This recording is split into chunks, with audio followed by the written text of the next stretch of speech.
Assalamualaikum warahmatullahi wabarakatuh. Innal hamdalillah nahmaduhu wa nasta'inuhu wa nastaghfiruh wa na'udzu billahi min shururi anfusina wa min sayyiati a'malina may yahdihillahu fala mudilla lahu wa may yudlil fala hadiya lahu. Asyhadu an la ilaha illallah wahdahu la syarika lahu wa asyhadu anna Muhammadan abduhu wa rasuluh wa la nabiyya ba'dahu. Allahumma shalli wa sallim ala nabiyyina Muhammadin wa alihi wa sahbihi wa sallim. Allahumma subhanaka la ilma lana illa ma 'allamtana wa 'allimna ma yanfa'una wa zidna ilman. Allahumma rabbana atina fid dunya hasanah wa fil akhirati hasanah wa qina adzabannar. Amin ya rabbal alamin. Bapak sekalian yang dimuliakan Allah Subhanahu wa taala, alhamdulillah di pagi hari ini kita dapat berjumpa kembali dalam rangka ta'lim, dan tema kita hari ini adalah tafsir surat surat Jin, surat Al-Jin bagian kedua. Kemarin sudah kita bahas tentang beberapa sifat jin dan apa yang biasa mereka lakukan yang berbeda dengan kita, bahwa di antara beberapa penjelasannya bahwa jin itu dapat berubah wujud menjadi makhluk kasar. Itu memang mereka diberi hak, diberi kewenangan dan kemampuan untuk menjadi atau merubah wujud menjadi makhluk kasar. Dan dalil-dalil banyak menunjukkan ke sana. Di antaranya adalah bahwa seorang kakek-kakek mengusulkan untuk membunuh Nabi Muhammad di sebuah perkumpulan atau rapat yang digelar oleh orang Quraisy. Ternyata kakek tersebut adalah jelmaan dari seorang jin. Kemudian yang kedua adalah kisah tentang sahabat yang menemukan di atas kasurnya itu ada ular besar. Lalu dia berkelahi dengan ular tersebut dan ular tersebut mati, namun beberapa saat kemudian sahabat itu juga mati karena serangannya. Ketika diberitahu kepada Rasulullah, kata Rasulullah itu adalah bangsa jin. Itu ada dalam kitab Aqidatul Mu'min karya Al-Jazairi, ya, Abu Bakar Jazairi. Lalu yang ketiga dalam hadis Nabi SAW, al-qalbul aswad syaitan, anjing hitam itu setan. Anjing hitam itu setan. Jelmaan jin. Tidak setiap anjing hitam setan, tapi setan kalau mau menjelma itu biasanya memilih objeknya itu. Kalau hewan itu adalah anjing berwarna hitam. Gagak tidak ada keterangannya, tapi kalau anjing ya. Kemudian yang berikutnya dalil keempat adalah Rasulullah SAW bersabda, ada dalam kitab Al-Azkar, ya, karya Imam Nawawi, ada sebuah hadis menyebutkan, jika kalian mendengarkan lolongan anjing, maka ucapkan a'udzubillahi minasyaitonirrajim, karena dia melihat makhluk yang tidak kalian lihat. Ya, jadi kalau anjing melolong itu dia melihat setan, melihat jin. Ya. Maka kita dianjurkan untuk membaca a'udzubillahi minasyaitonirrajim atau berta'awuz, berlindung kepada Allah dari kejahatan makhluk tersebut. Berbeda dengan kalau kita mendengar suara ayam. Kata Rasulullah, mereka melihat malaikat. Maka kalau mendengar kongkorongok ayam itu doanya minta kebaikan. Dan di dalam riwayat doanya itu yang diafdalkan atau dianjurkan adalah Allahumma rabbi zidni ilman, meminta ilmu. Dari hadis-hadis di atas maka dapat disimpulkan bahwa memang jin itu diberi kelebihan dan diberi sesuatu yang tidak diberikan kepada manusia, yakni mereka dapat merubah wujud menjadi makhluk kasar.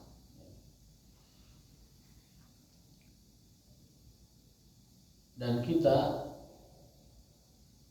terkait dengan godaan makhluk tersebut lemah sebenarnya, karena mereka melihat kita tidak melihat mereka. Mereka paham bahasa apapun, sementara kita tidak paham bahasa mereka. Jadi kita ini sebenarnya di hadapan para jin itu lemah dari segi kekuatan.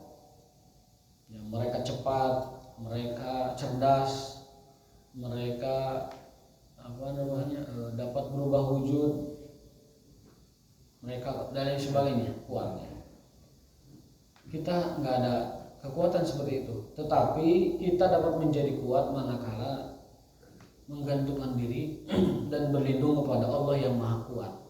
Jadi kita bisa kuat dari jin, kita bisa kuat dari syaitan karena kita bergantung kepada Zat yang Maha Kuat, yaitu Allah Subhanahu wa Ta'ala. Maka kesimpulannya, kalau seorang manusia itu tidak berlindung dan tidak bergantung kepada Zat yang Maha Kuat, Allah Subhanahu wa Ta'ala, maka dia akan dikalahkan oleh jin tersebut, akan dikalahkan oleh syaitan tersebut, baik dalam hal godaan maupun dalam hal kekuatan. Kita tidak sanggup melawan mereka, terlalu kuat. Satu-satunya jalan kita bisa kuat adalah dengan cara memohon pertolongan dan kekuatan kepada Allah Subhanahu wa Ta'ala. La haula wala quwata illa billahil aliyyil azim. Itu terakhir yang kita bahas. Sekarang kita lanjutkan dengan faidah dan pelajaran yang dapat kita petik dari surat Al-Jin yang kemarin kita bahas paronya. Pertama, dakwatul Islam alamiyah likulli aqwamil ardi insuhum wa jinnuhum. Agama Islam itu adalah dakwah yang universal, dakwah yang mencakup seluruh dimensi kehidupan, seluruh kaum, seluruh bangsa, seluruh jenis, bahkan berlaku dakwah Islam ini untuk bangsa jin dan bangsa manusia.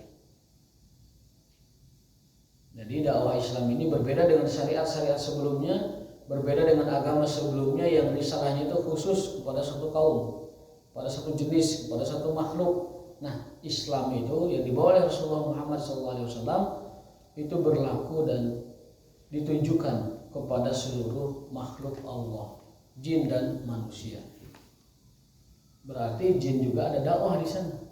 Ya. Ayat pertama surat Al-Jin sampai ayat kelima menunjukkan bahwa jin itu punya kebiasaan mendengarkan ta'lim. Qul uhiya ilayya annahu istama'a nafarun minal jinni faqalu inna sami'na qur'anan ajaba yahdi ila rusdi fa amanna bihi wa lan nusyrika bi rabbina ahada. Muhammad, katakanlah, maksudnya katakanlah kepada umatmu bahwa jin itu senantiasa mendengarkan pengajian, senantiasa mendengarkan ayat-ayat Al-Quran, senantiasa mendengarkan kebenaran. Lalu mereka mengatakan, inna sami'na qur'anan ajaba, sungguh kami telah mendengarkan Quran yang maha dahsyat, yang maha hebat. Nah, jin aja seperti itu, Pak. Jin aja mengakui kedahsyatan Al-Quran. Inna sami'na qur'anan ajaba, ajib. Quran maha dahsyat, Quran sangat ajaib. Itu yang pertama. Yang kedua, jin senantiasa hadir di majelis taklim. Jadi kalau kita malas atau kendul taklim, elehku jin, Pak. Elehku jin, jin bagi rajin. Senantiasa mendengarkan taklim.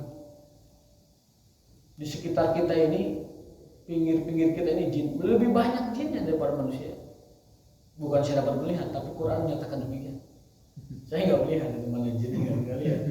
Cuman kata Quran, katakan Muhammad bahwa jin itu senantiasa mendengar ketika Al-Quran dibacakan, ketika ilmu disampaikan. Untuk apa? Satu, untuk pengetahuan mereka menjadi beriman dan meningkatkan kualitas keimanannya. Yang kedua, untuk disampaikan ke kaum mereka yang di tempat-tempat lain.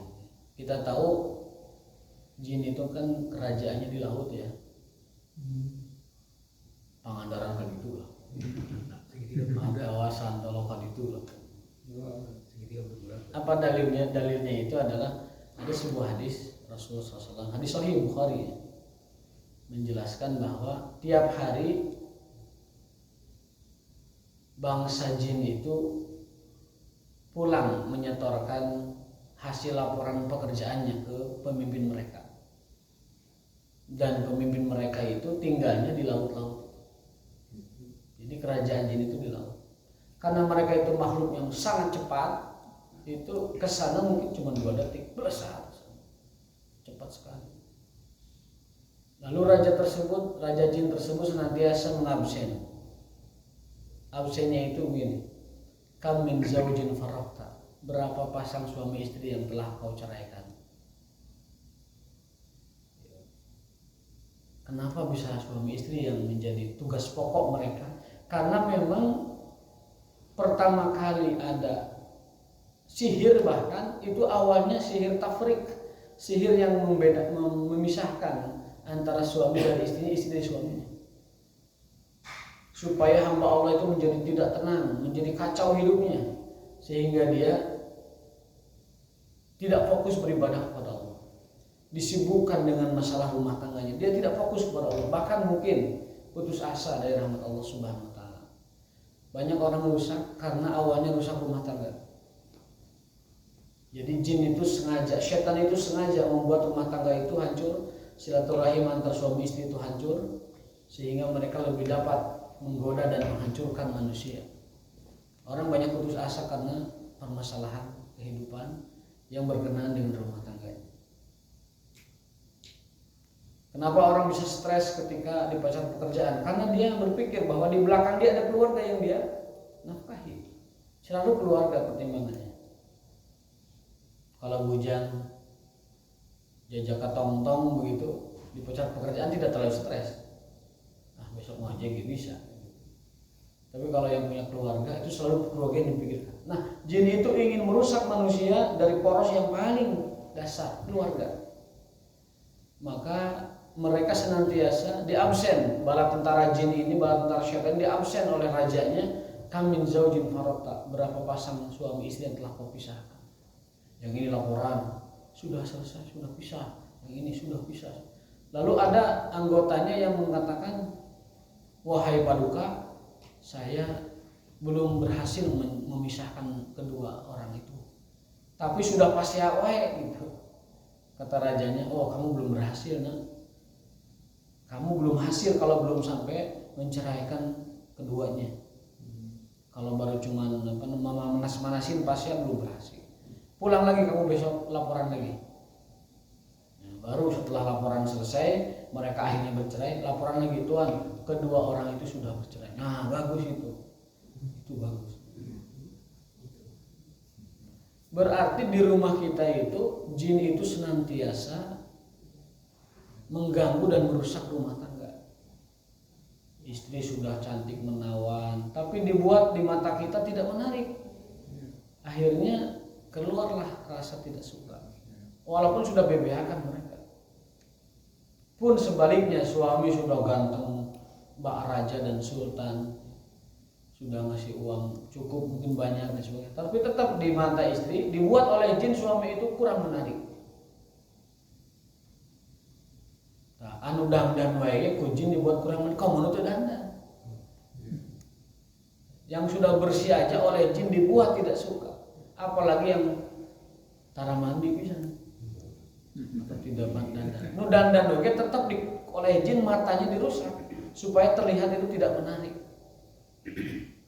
Maka kalau kita ada gangguan semacam itu kerjaan jin. Kepasangan itu bawaannya pokoknya kumaha caranya mempasya lah pokoknya. Dipasyaan dan lain sebagainya. Itu deh, karena tiap hari mereka begitu.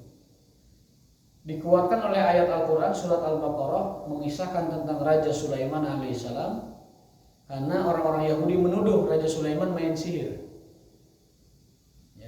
Wattaba'u ma tatlu syayatin ala mulki Sulaiman wa ma kafara Sulaiman walakinna syayatin kafaru yu'allimuna an-nasa sihra wa ma unzila 'alal malakaini bi Babil Harut wa Marut.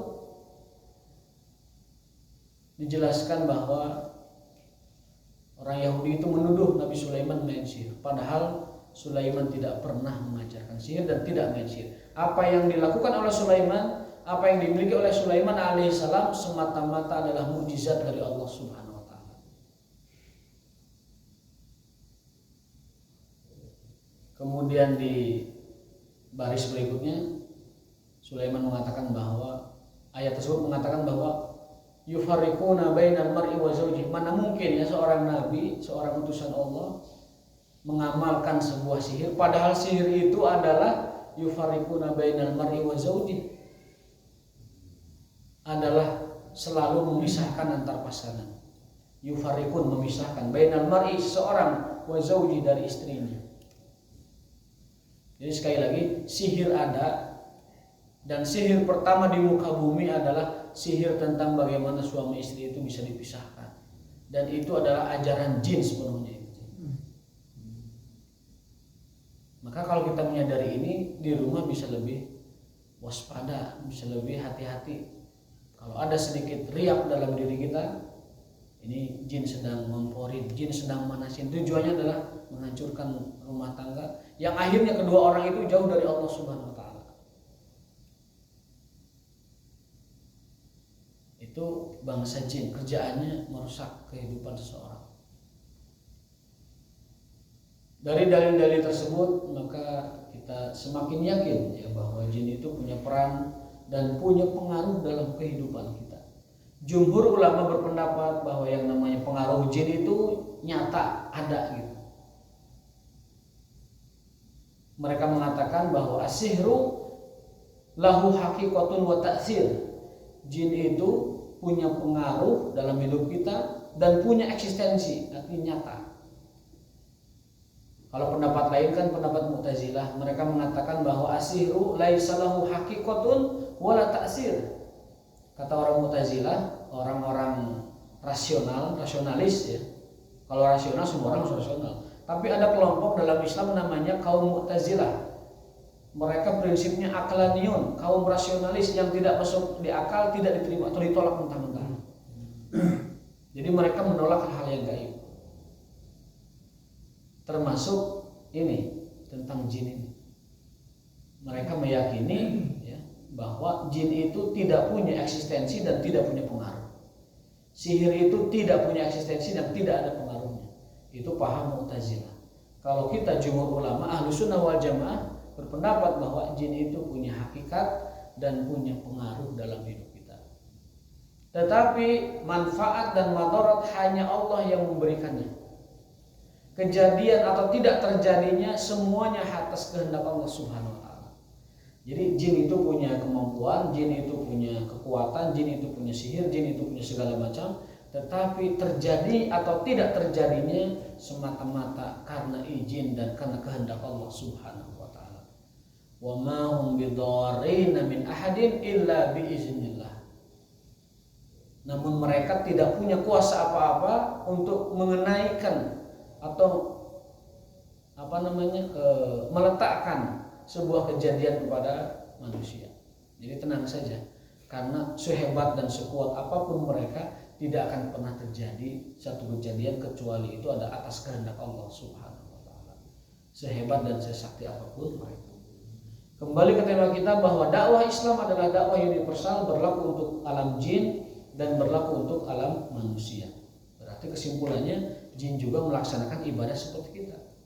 Dan jumlah mereka lebih banyak dari kita karena jin itu usianya lama, ada yang 5.000 tahun, ada yang 3.000 tahun. Kalau manusia kan paling lama 80, 90. Mungkin ada yang nembus 100 tapi jarang 1-2. Kebanyakannya di 70. Kalau setan itu apa itu? Setan itu adalah salah satu jenis dari jin. Jadi jin itu umum, ada yang baik, ada yang jahat. Ada yang mukmin, ada yang kafir, ada yang muslim, ada yang kafir, ada yang adil, ada yang zalim, itu jin. Tapi kalau setan itu adalah bangsa jin yang menyimpang atau melanggar dari Allah Subhanahu wa Ta'ala. Maka disebut syaitan. Syaitan itu dari bahasa Arab. Syaitana artinya apa? Makhluk yang dijauhkan. Atau al-mal'unu, makhluk yang dikutuk, dilaknat oleh Allah Subhanahu wa Ta'ala. Jadi bangsa jin yang kufur dan ingkar kepada Allah digelari oleh agama kita, oleh Allah Ta'ala dengan sebutan syaitan. Jadi syaitan itu dari kalangan bangsa jin yang menyimpang dan melanggar. Seperti manusia kan umum, ada yang beriman, ada yang tidak beriman, ada yang muslim, ada yang tidak muslim, ada yang adil, ada yang zalim dan sebagainya. Nah, di antara manusia itu ada yang kafir, ada yang munafik, ada yang zalim. Sama dengan jin. Jin itu secara umum bangsa jin itu campur. Tapi dari jin ini ada syaitan. Manusia juga. Syaitan al-insi wal jinni dalam ayat kan begitu. Nabi-nabi itu punya musuh baik dari kalangan syaitan al-insi, setan manusia, dan syaitan al-jinni, setan jin. Jadi kita pun sama, kita punya musuh yang bernama syaitan dari kalangan jin, dan kita punya musuh syaitan dari kalangan manusia.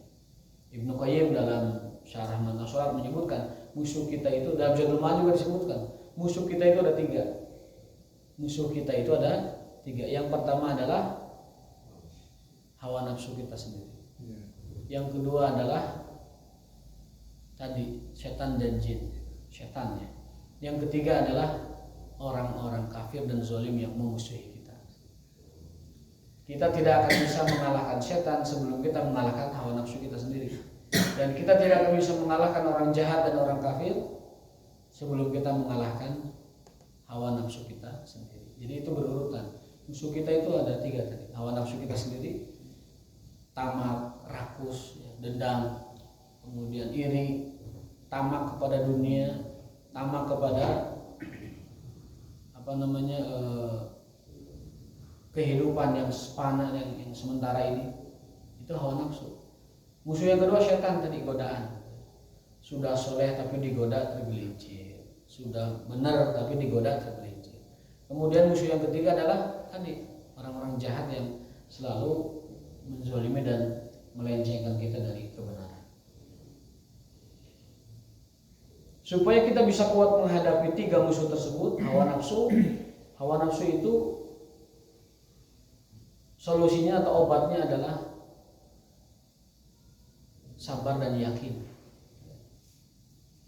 Kemudian yang kedua, diri kita sendiri, maka obatnya adalah dengan senantiasa mentazkiyah, mensucikan nufus jiwa kita dengan aneka ragam tazkiyatun nufus, salat, ibadah dan lain sebagainya. Lalu yang ketiga, musuh kita orang kafir dan juga orang-orang zalim, maka dalam agama kita mengenal dengan istilah jihad.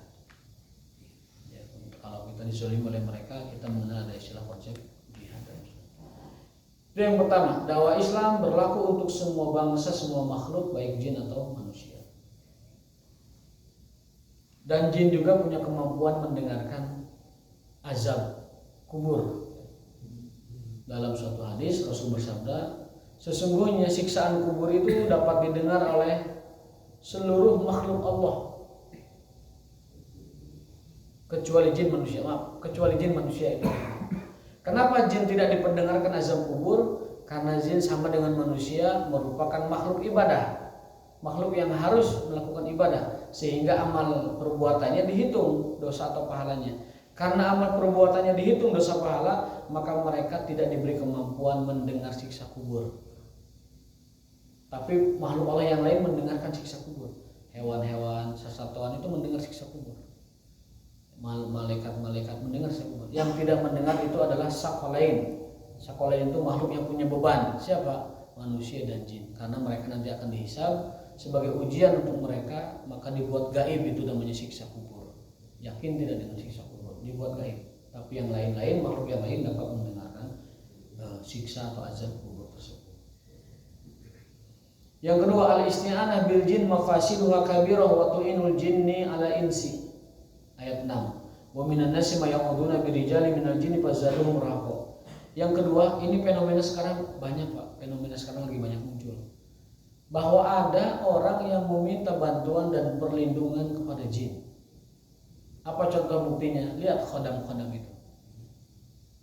Fenomena khodam sudah bukan lagi fenomena yang tabu dan gaib, tetapi sudah muncul di medsos kita. Tiba-tiba muncul ada tawaran cek khodam mahal 500.000. Nanti dia suruh kita melakukan apa? Khodamnya ketahuan, ini khodam kita khodam apa ini? Khodam fulus kah? Atau khodam makan kah? Atau khodam segala macam. Ya, kalau khodamnya khodam yang orientasinya A, maka hidupnya itu akan gitu. Nah, kita dibuat seperti itu. Padahal itu dalam Islam tidak boleh. Ya. Dengan dalil surat Jin ayat 6 ini menjadi penegas bahwa kita tidak boleh meminta bantuan, meminta layanan, meminta perlindungan dari bangsa jin. Bahkan Allah menyebutnya kalau ada orang melakukan itu fazaduhum rahaqa, itu hanya menambah kesengsaraan saja. Artinya apa? Orang yang berinteraksi dengan jin akan sengsara hidupnya. Fazaduhum rahaqa, akan sengsara, akan susah hidupnya. Mohon maaf sekali bagi yang masih punya khodam, bagi yang masih punya ingu-inguan, masih punya hal-hal yang di luar ya ketauhidan, segera dibersihkan. Karena kata Allah fazaduhum rahaqa, itu hanya menambah rahaqa, kesengsaraan, kesulitan, kesedihan suatu hari nanti. Dibersihkan. Bersih dengan apa? Pasrahkan kepada Allah. La haula wala quwata illa billah. Saya lepas semuanya.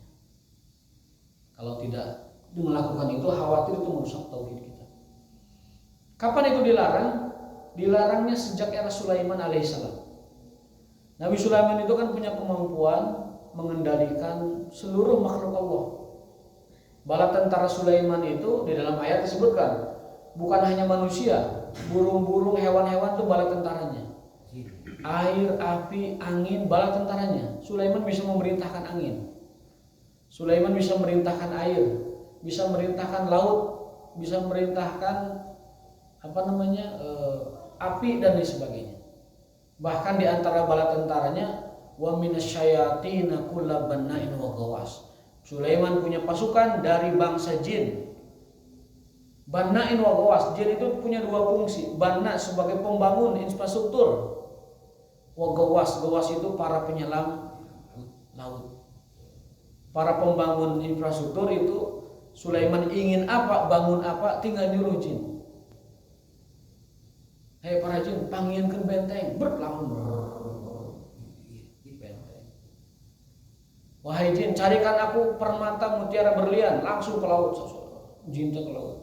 Teu make oksigen jin mah. Teu make tabung untuk ganti pakaian supaya ada beban, ada oksigen enggak. Mereka langsung.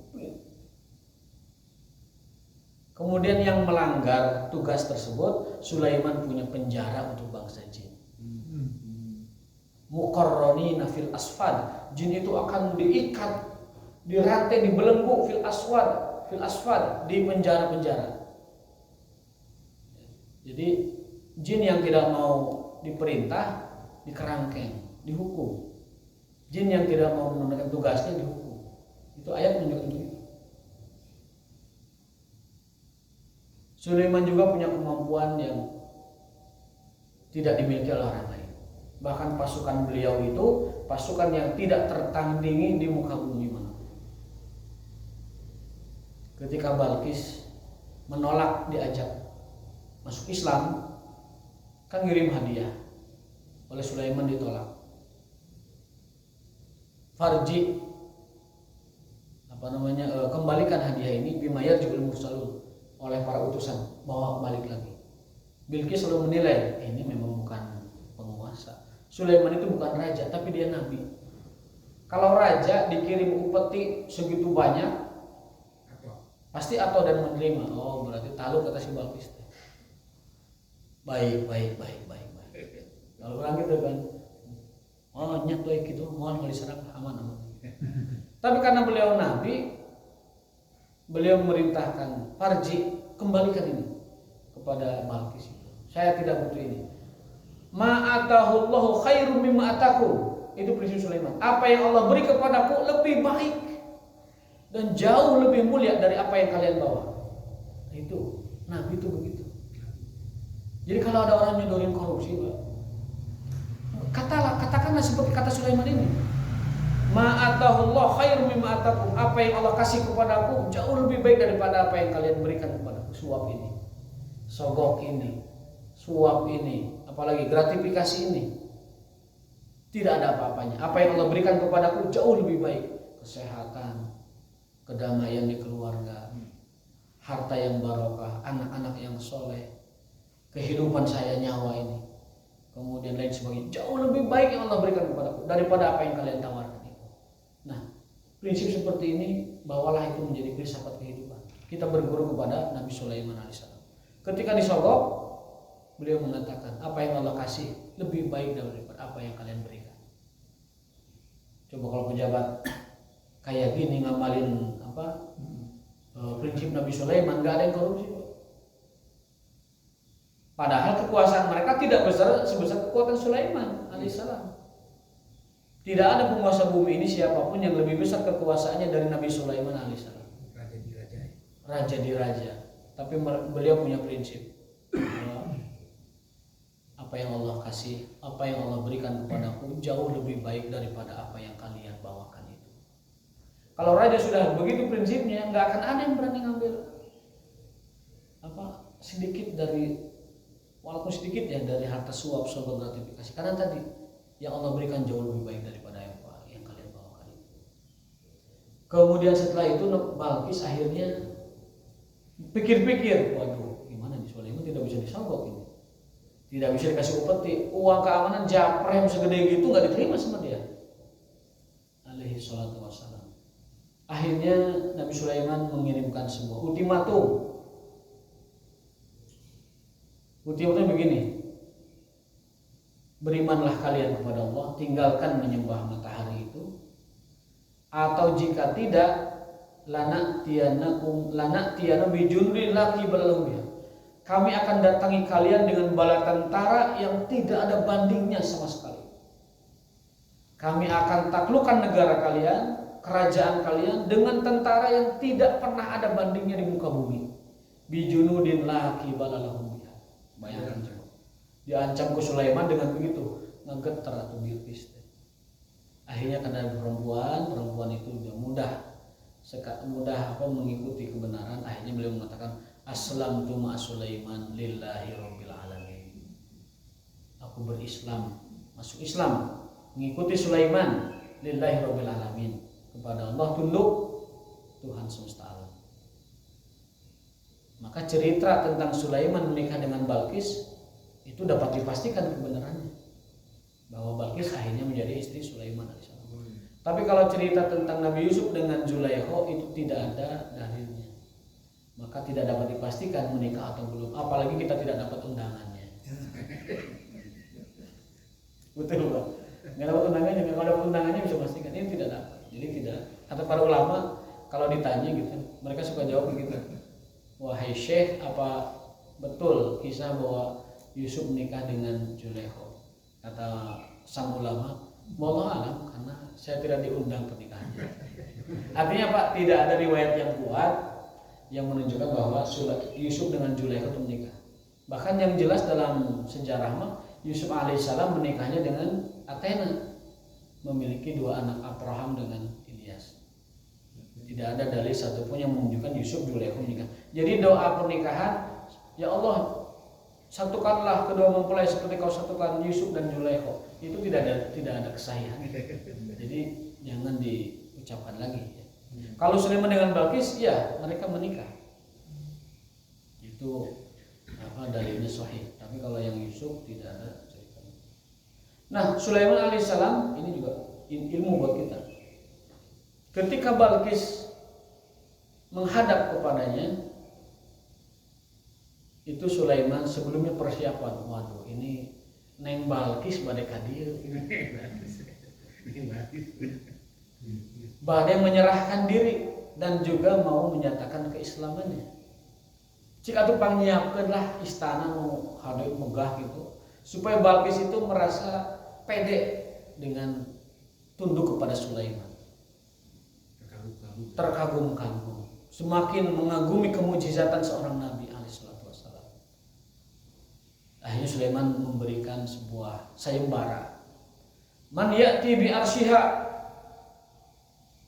siapa yang sanggup memindahkan singgasananya ke sini? Qala ifritun minal jin, ada satu jenis jin namanya ifrit. Katanya ifrit, ada yang makan ifrit itu adalah gegeduk dedengkotna jin, ifrit itu. Ada yang mengatakan salah satu dari pemimpin iblis. Itu ifrit. Qala ifritu minal jinni ana atika qabla an taquma min maqami. Wahai Sulaiman, paduka, saya sanggup mendatangkan singgasana Balqis sebelum kau duduk dari tempat berdirimu. Artinya apa? Duduk berdiri itu sebelum duduk lagi sudah ada itu istana Balkis. Sulaiman, ada. Tapi qala rajulun indahu ilmu minal kitab. Tapi ada lagi seorang ulama, indahu ilmu minal kitab, yang punya ilmu terhadap Al-Qur'an, terhadap kitab suci. Dulu berarti kitabnya disebut Alkitab gitu. Manusia. Makanya para ulama berkesimpulan manusia itu, ulama itu kalau dia punya karomah lebih sakti dari siapapun. Qala rajulun indahu ilmu minal kitab ana atika qabla an yartadda ilaika tarfu. Paduka, saya sanggup mendatangkan istana Balkis, singgahsana Balkis, qabla an yartadda ilaika tarfu, sebelum kelopak matamu kembali ke tempatnya. Sakit je. Hanya hadir. Bahasa orang itu hadir. Maka singgasana Balkis sekejap ada di hadapan Sulaiman. Balkis datang, kan lantai istana Sulaiman itu kaca, bawahnya air. Maka Balkis menyingsatkan, menarik gitu kainnya itu sampai betisnya terlihat. Wa kasyafat an saqaiha, betisnya itu terlihat. Kasyafat maksyuf, kasyaf terlihat. Ternyata bukan air, itu kaca. Berarti kaca itu sudah ada di zaman dulu. Nah kemudian akhirnya Balkis mengikuti Sulaiman. Lalu apa doa Sulaiman setelah semua ini dia dapatkan? Nah, ini yang poin bahasan kita. Rabbi gfirli wa habli mulkan la yanbaghi li ahadin ba'di. Ya Allah, ampuni saya. Sudah sebengar itu juga doanya masih, ya Allah ampuni saya. Dan jangan berikan kerajaan seperti ini, kekuatan seperti ini kepada siapapun setelah aku. Karena kalau bukan Sulaiman, bahaya itu punya ilmu kayak gitu. Kalau bukan seorang nabi, kalau bukan seorang Sulaiman alaihissalam punya kemampuan kayak gitu, bahaya. Bisa nyuruh api, nyuruh angin, nyuruh air, nyuruh jin, mengendalikan segala macam. Surat Sot 35. Tapi ini kita disalahgunakan oleh para pejabat yang pingin naik pangkat. Terus Pak? Birokrasi pengalaman itu. Dia amalkan Rabbi habli mulkan la yanbaghi li ahadin ba'di. Seolah-olah itu ya Allah berikan aku pangkat eselon yang tidak boleh seperti eselon seperti aku di bawahnya. Jadi tidak boleh ada orang lebih tinggi dariku gitu. Seolah-olah itu doa seperti itu. Itu salah kaprah. Doa itu bukan doa untuk naik jabatan. Doa itu adalah doa agar Sulaiman alaihissalam manusia terakhir yang memiliki kekuatan seperti itu.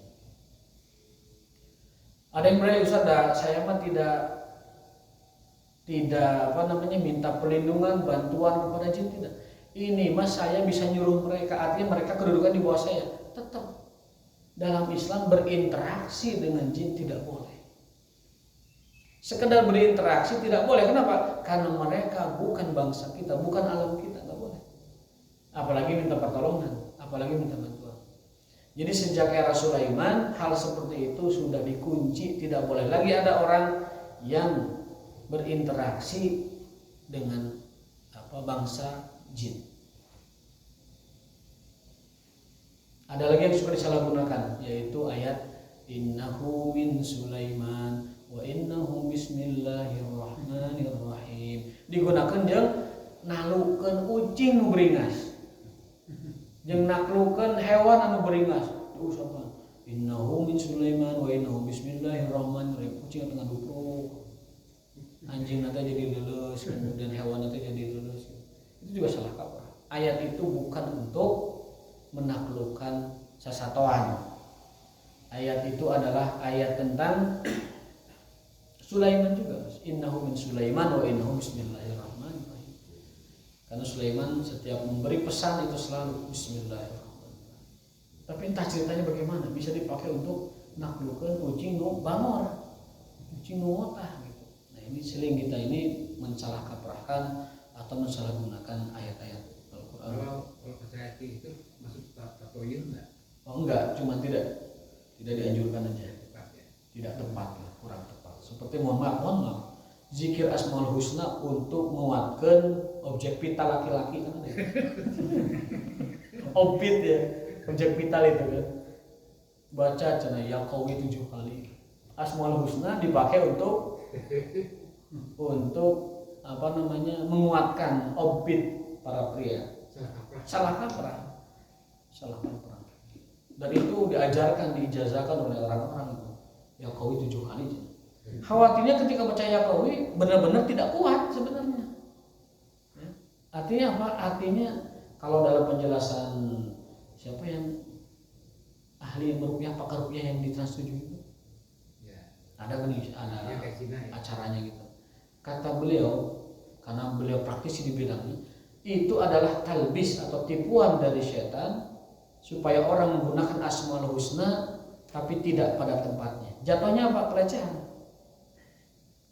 ketidakadaban atau bahkan pelecehan, bahkan downgrade dari kesucian Asmaul Husna. Dan itu kerjaan setan. Jadi kalau ada orang menggunakan Asmaul Husna salah kaprah, itu memang tipu daya setan supaya orang itu merendahkan Asmaul Husna. Padahal Asmaul Husna itu kita diperintahkan menggunakannya dalam berdoa ya, sebagai tawasul, sebagai wasilah berdoa. Apa dari a'udzubillahi minasyaitonirrajim walillahil asmaul husna fad'uhu biha. Allah memiliki Asmaul Husna, berdoalah dengan Asmaul Husna. Itu penggunaan yang benar seperti itu, bukan untuk jadi jampe menguatkan objek vital. Kowi ya kowi. Tak gitu Pak Haji. Ulah ngagas maksudnya ngebentrap gitu. Ada gimana? Atau muncul atau lain sebagainya. Ini bukan iklan produk ya, bukan. Ini sekedar intermezzo saja. Intermezzo aja nih atau interkejo gitu. Jadi sekali lagi bahwa hal semacam itu sudah dikunci oleh Sulaiman, tidak boleh diikuti lagi. Yang pertama. Yang kedua, surat Al-Jin ayat 6. Allah sudah mengatakan di antara manusia memang ada yang masih berinteraksi dengan jin, bahkan minta bantuan. Dan kata Allah tegaskan, fazaduhum rohaqo, itu hanya menambah kesengsaraan, kesulitan, kegelisahan dan kekurangan nanti di akhir. Nauzubillah min dzalik. Juga hadis Nabi yang ketiga, ini penguat dari hadis Nabi alaihi salatu wasallam, ketika beliau sholat di Madinah, di Nabawi berarti ya, beliau menyaksikan dalam sholatnya ada bola api. Dalam riwayat Muslim disebutkan namanya Ifrit.